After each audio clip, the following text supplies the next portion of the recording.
So this company is at such a crossroads that most investors will either lose a ton of money or will make a killing on its possible comeback. There isn't much in between. Hi, this is Fabi with Equity.Guru, and today I bring you an oil company operating in Mexico. Their initial idea was just brilliant, okay? So the government has been operating basically everything that's related to oil and gas for, I don't know, almost 80 years. When they decide, hey, you know what, we are missing out on the world stage, we're not as advanced or as efficient as we should be, and so let's try to bring in outside money and investment and technology into the sector so we can have better oil or cheaper oil, etc. Well, it just turns out that this company with a phenomenal team came in with a great partner to exploit that. Except now they're having a huge issue with the Mexican government. Well, when I say they're having a huge issue with the Mexican government, what I mean is there has been rumors about these issues. Whether those are real or not, that is the one factor that will tell you whether this company is a great value investment or if it's dead in the water. So let's go into it. So this is Renaissance Oil Corp. They work exclusively in Mexico, and I want to jump into their team because I think you're going to be actually quite surprised by the kind of people that they have been able to gather. So you see here that their chief geochemist is the former chief geochemist of EOG Resources, which is the largest shale oil producer in North America. And more about Mitchell Energy is right here on the right hand side. Renaissance reassembled Mitchell's Energy core technical team who commercialized the first, and this is very important, the first successful shale play in the USA, the Barnett Shale. So these guys were at the forefront of the shale game in the US. If you know anything about oil, and I don't pretend to be an oil expert, but this much I know. In the USA, there has been really a shale revolution that has brought about energy independence to the United States because of shale. And so this is nothing to sneer at for sure. Then you have the rest of the team here. You can go down and just see it's Mitchell Energy, Mitchell Energy, Mitchell Energy. So you know that these guys really know what they're doing. And that's what this play is about. It's about bringing new technology to an old and tired infrastructure in an area that is very prolific. Quick word about the board of directors. Ian Telfer of Gold Corp fame has quite a bit of money to invest if you know anything about the Gold Corp buyout. Gord Keep, that's a name I recognize as well from Fiore Management, and Craig Steinke is the CEO, also very experienced in this industry. Now here is a quick comparison about the area that they're in, which is the Mexico Upper Jurassic Shale, Amatitlán. I'm pretty sure I'm butchering this name, but that's my best Mexican pronunciation of that. And the US Eagle Ford Shale, which is a well-known body of oil and gas in the US. The visual representation tells you everything here. 200 feet thick in the US Eagle Ford Shale and something around 3.3 times thicker in Mexico. So no wonder Pemex, which is the state-owned and operated company that used to be a monopoly, wanted outside money to come in and tap into these resources. This is another factor here, resource concentration. Obviously, whenever you're talking about any sort of resource whatsoever, you want it to be as concentrated as possible because that means lower costs, higher efficiency. So this is where it stands in a quick America-wide comparison chart. Very, very good. And just the general hydrocarbon generation potential also very, very high. It puts Eagle Ford to shame.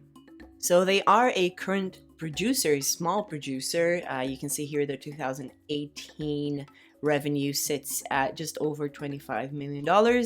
These royalties are at a massive $20 million. And you can see here that at this rate, they are not really making a net profit. They're making a net loss. However, I believe that with more wells, this is going to cross over and put them into the profit.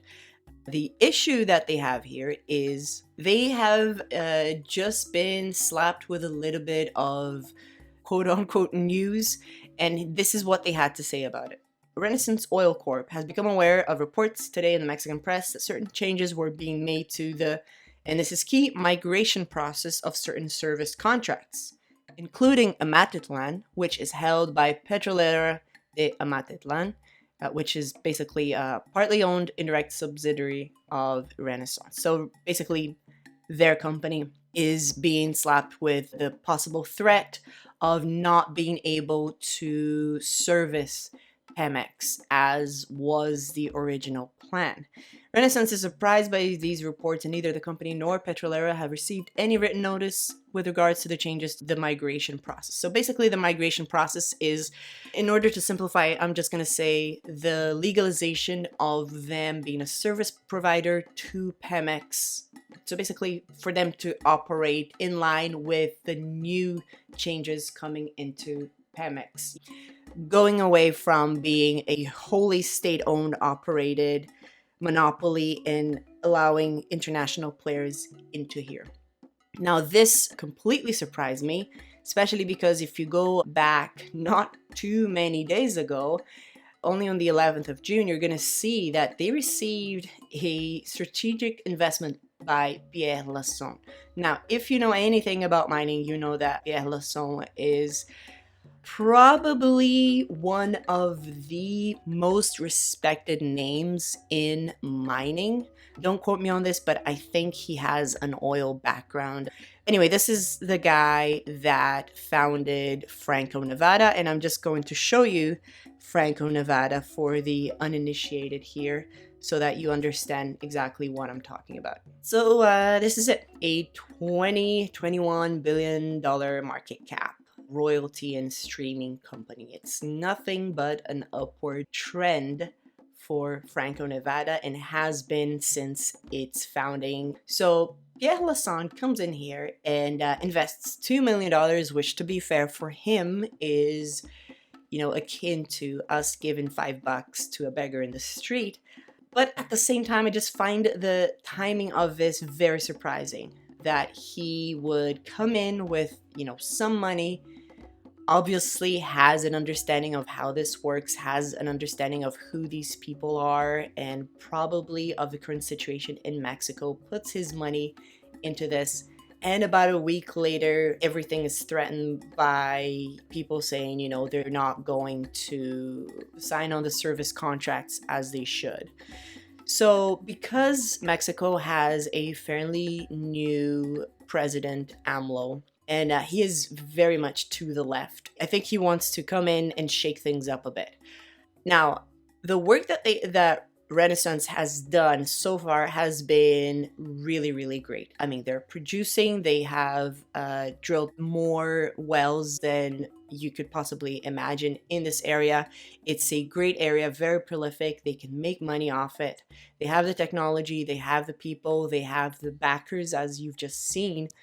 The issue here is political. And when it comes to political plays, not that many people want to take that risk. Now, as soon as that came out, you could see that the share price took a huge hit. It was sitting here at 18.5 cents Canadian, and it's now down to 11 cents. So they've almost had their market cap halved just due to this news. Now, could it be that AMLO and his people are trying to force better terms? Yes. Could it be that it's actually not a piece of news and more like media rumor? Yes. Could it also be true? Could it also be that, you know, the guy is just wanting to concentrate the power back into Pemex, maybe play that politically in order to gain favor? Yes, that's also possible. So as a company, this looks really, really great. The risk here is completely whether you know which way the Mexican government is going to move, whether they're going to move at all. So if this proves to be nothing but a rumor, then watch out, because this will pop right back at least to where it was, I believe. If this proves to be true, then this is going to be not just a sharp drop, but it's going to also probably be a very long descent into nothingness, because once political fights start, they take years to resolve. The company is not going to walk away from this easily. They have put a lot of money, millions upon millions of dollars into this. They have developed the area to a certain extent, and obviously they are planning on growing it, not just packing up and leaving. And so this could get very, very interesting. I am going to be watching Renaissance Oil Corp for sure.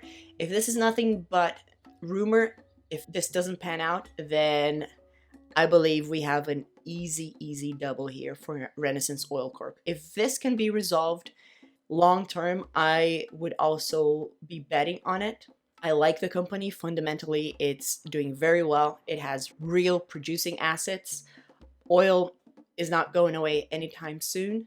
It's just whether this political problem can be resolved. Most people can't hack it, and so they're jumping ship. Understandably, but I'm just watching this because it could become so absurdly cheap that it's going to get too tempting to ignore.